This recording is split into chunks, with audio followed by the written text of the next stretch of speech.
Hello बच्चों, आप लोगों का स्वागत है मेरे फिर से एक नए वीडियो में। आज हम हिंदी ग्रामर में संज्ञा को पढ़ने वाले हैं।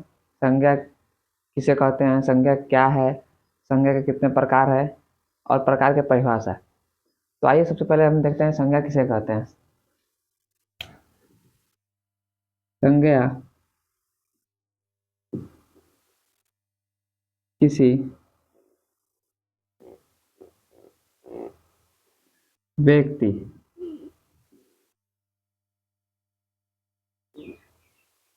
नदी,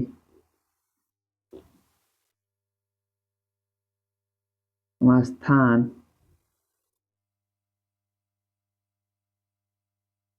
तथा संज्ञा किसी व्यक्ति, नदी, स्थान तथा भाव के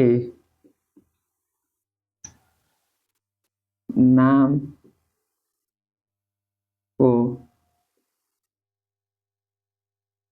संज्ञा कहते हैं कहते हैं ठीक है। जैसे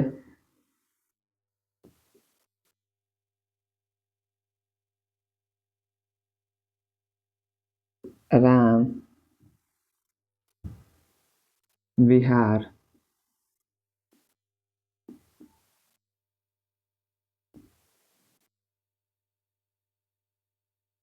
किताब,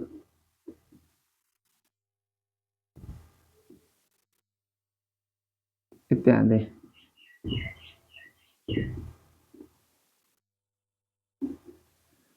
देखिए बेसिकली संज्ञा का परिभाषा को पहले समझते हैं।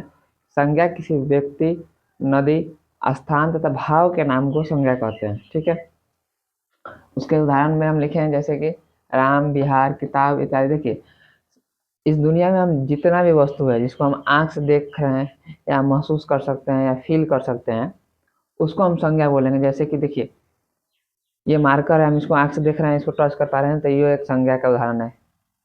कुछ भी इस दुनिया में जिसको हम आंख से देख सकते हैं, टच कर सकते हैं, फील कर सकते हैं, वो इस पूरा संज्ञा है। ठीक है। उम्मीद है कि संज्ञा आपको समझ में आ गया होगा। अब देखते हैं कि संज्ञा के कितने प्रकार होते हैं। तो संज्ञा के कितने प्रकार होते हैं।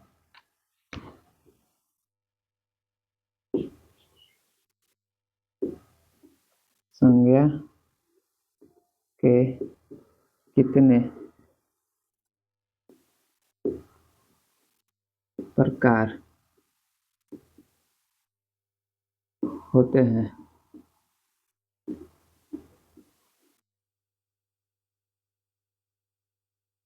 तो इसका आंसर हो जाएगा संज्ञा के 5 प्रकार होते हैं।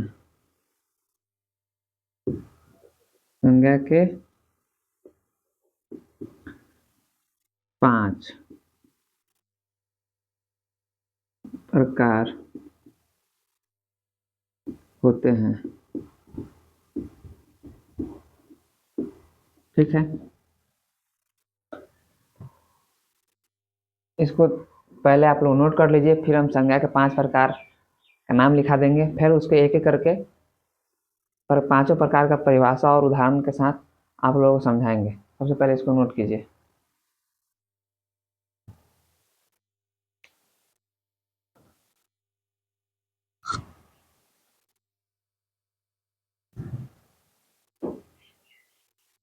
आप लोग इसको नोट कर लिए होंगे। हम ये इरेज कर देते हैं, फिर संज्ञा के पांचों प्रकार का नाम लिखते हैं। ठीक है।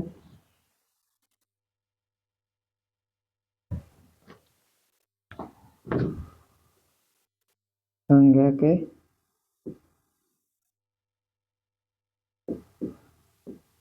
5 प्रकार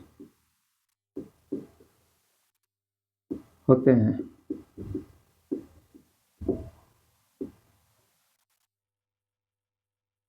ठीक है। एक में क्या होता है, व्यक्तिवाचक संज्ञा, व्यक्तिवाचक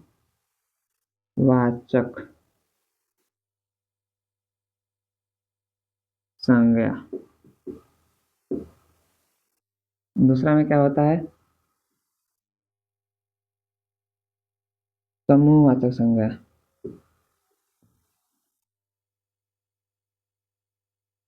वाचक,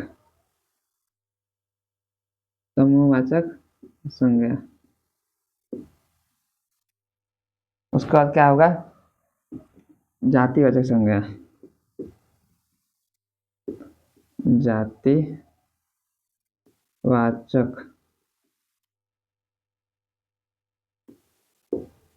संज्ञा। उसका क्या होगा,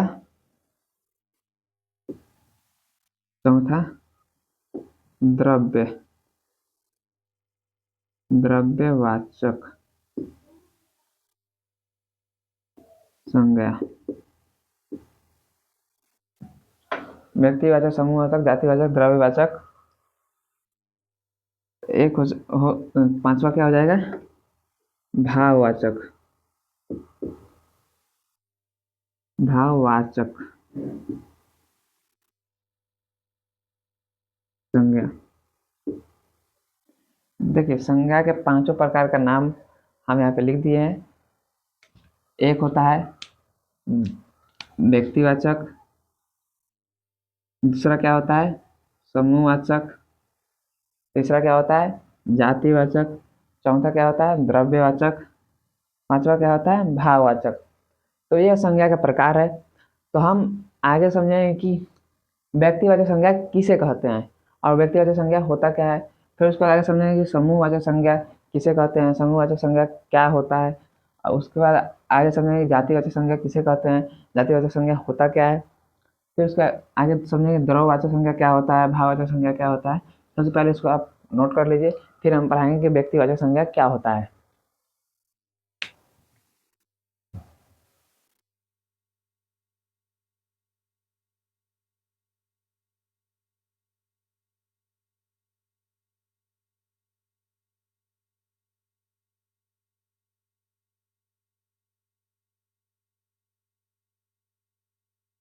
इसको आप लोग नोट कर लिए होंगे, उम्मीद करते हैं। हम इसको इरेज कर देते हैं, ठीक है।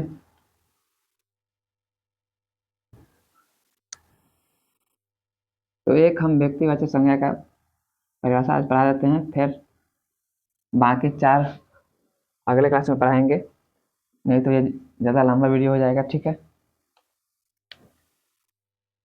व्यक्तिवाचक संज्ञा किसे कहते हैं, ठीक है। तो इसका आंसर हो जाएगा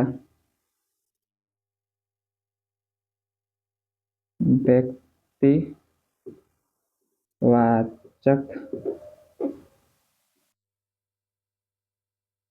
संज्ञा में किसी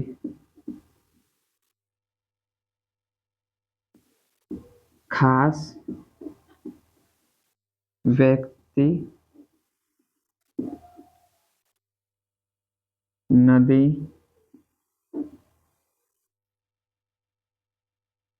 वस्तु के नाम को व्यक्तिवाचक संज्ञा कहते हैं। व्यक्तिवाचक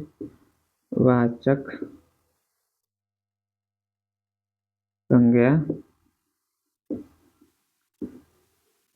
कहते हैं, ठीक है।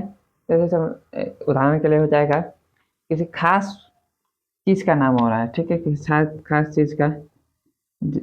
जैसे में हो जाएगा लाल कलम,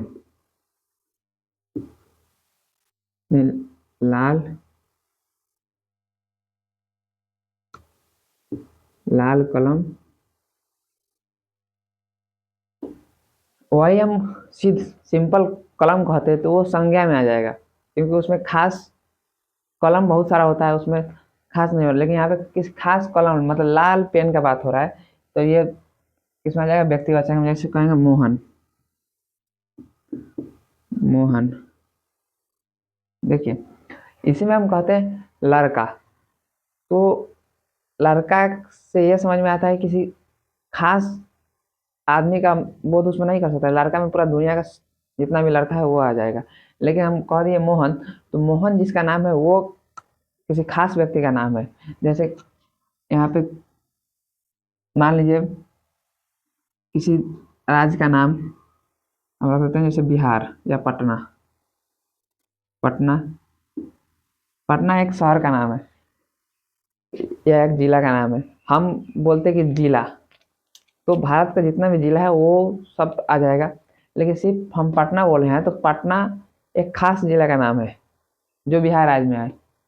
तो जितना भी खास चीज का नाम हो, जैसे कि ये मार्कर कहेंगे तो इस दुनिया का जितना भी मार्कर हो जाएगा वो मार्कर की श्रेणी में आ जाएगा। लेकिन हम वही कहेंगे ब्लू मार्कर, तो खास कैसा मार्कर की बात हो रहा है, ब्लू मार्कर, तो ये खास चीज का नाम हो गया।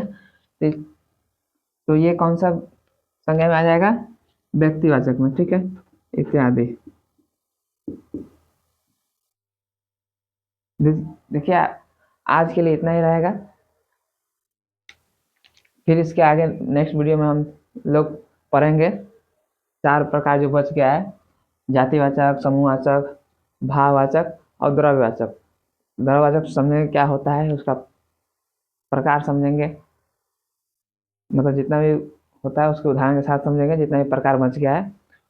आप लोग इसको नोट कर लीजिए और आज के लिए इतना ही रहेगा। Thank you.